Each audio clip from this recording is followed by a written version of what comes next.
All right, we got ourselves a clothing sponsorship. Before we get started, I want to thank the sponsor of this video. This video is brought to you by True Classic, because we dudes come in all shapes and sizes. Small, big, skinny, strong. But all of us, when looking for a t-shirt, are just looking for a few things. That it feels comfortable, it fits right, it makes us look good. And that quest can feel like a bit of a unicorn hunt and can get really expensive. That's why when I got this pack of True Classic t-shirts, I was like, oh, these are nice, they're comfortable. I'll do this. And they don't just have t-shirts, they have a myriad of men's clothing. Polos, workout shirts that still have that same flattering fit, and they have a pack builder on their website allowing you to custom bundle all their essential products, allowing you to save more on top of the savings you're about to get from the promo code I'm about to give you. So click the link below, go to trueclassictees.com/Johns, use promo code Johns, get yourself 25% off your order. Free shipping is included on purchase over $100, and it's risk-free with a 30-day return policy. All right, we're looking good, we're feeling good, back on with the jacket. Shazam!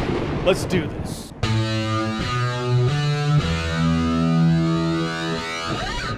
So Black Adam is the DCEU's film about the character Black Adam. 8 years after it was announced that The Rock was going to be Black Adam, I thought this got mothballed, and it was like, oh, this is still coming out. That's cool. So you know in the movie Shazam how the wizard was like, oh, there was this one other one, oopsie daisy. This is that wizard's champion before Shazam, played by The Rock. And now after being gone for thousands of years, he's back. The JSA come in, they're like, hey, we don't kill people. Look, you got The Rock shooting lightning from his fingertips and killing bad guys. You know, this is what we're clocking on for. And right out the gate, that's what carries the movie. The Rock as Black Adam is just having so much fun being Black Adam. At CinemaCon, Dwayne Johnson was talking about what they were going for. They were like, we kind of wanted to do a Dirty Harry thing rather than just make him the bad guy. I thought they pulled that off well. And as someone who was thinking, why didn't they just bring in The Rock as Black Adam in Shazam 2? Why is Shazam 2 doing something different? It would have been a perfect time to drop The Rock in there and have him fight. I'm actually glad they didn't do that. I'm glad we got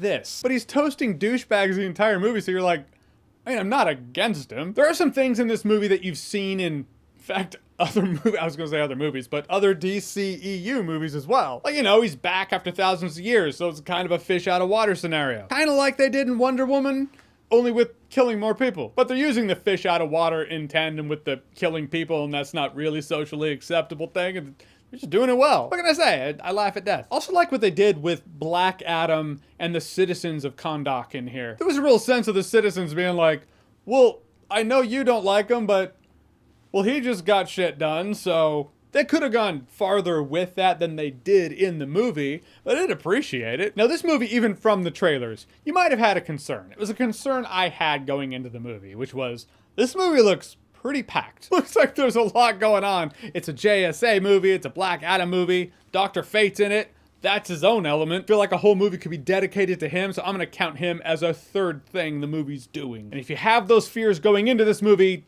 will not make those fears go away. Yeah, it's a jam-packed movie. They're doing a lot, sometimes to its detriment. But in general, I see why they use the JSA, because it's like, okay, who can go up against Black Adam if you don't want Black Adam to be the villain? Justice League would eclipse Black Adam in his own movie. Suicide Squad, there's no one there that can go toe-to-toe with Black Adam physically. Plus, Suicide Squad would be like, you kill people too? Awesome, on with the mayhem. Let's just bloodbath this place. So I get that you gotta bring in Dollar Store Justice League, who won't eclipse Black Adam in his own movie, but can still go toe-to-toe with him, and is able to be like, no, we don't kill people. That's not how heroes do it.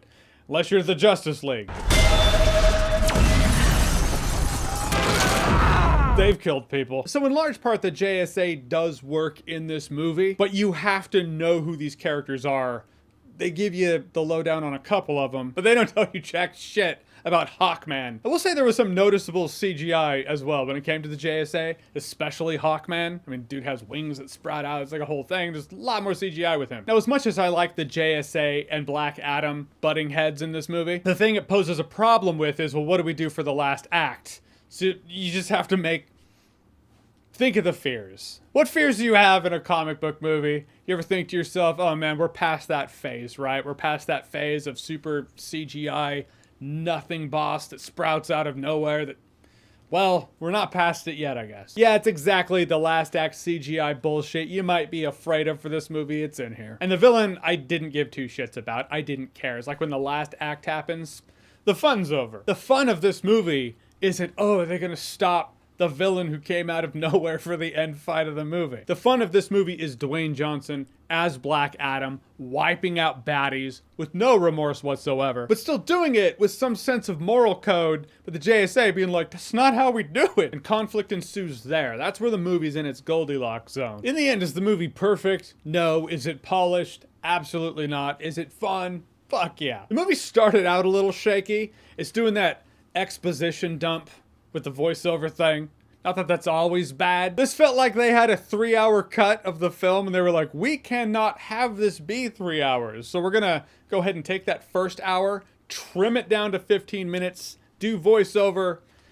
That'll be the setup. It's like the movie's book ended with bullshit, but in the middle there's a sweet spot. Some really fun stuff. And to its core, there's actually a compelling family story that is here. And what I felt was a fulfilling arc revolving around the character Black Adam. I thought Black Adam was a fun time. No alcohol required. All right, so Black Adam, have you seen it? What did you think about it? Whatever you thought, comment below, let me know. And as always, if you like what you've seen here and you want to see more, click right here to see more.